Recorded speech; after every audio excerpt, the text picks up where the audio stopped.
Pozdrav svima! Zaigrajmo jednu igru. Hello everyone, let's play a game. The game is called Možeš li, which means can you, and you need to clap your hands if you can cook. Možeš li kuhati? Peći? Možeš li čitati? A pisati? Možeš li brojiti? Možeš li crtati?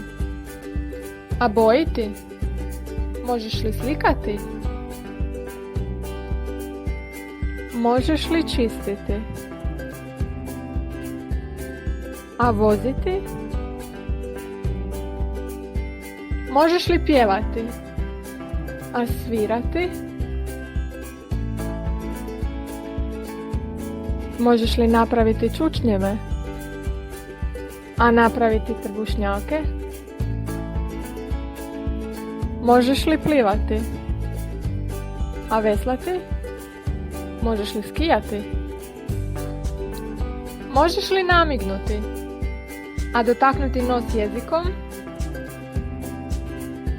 Odlično! Daj 5.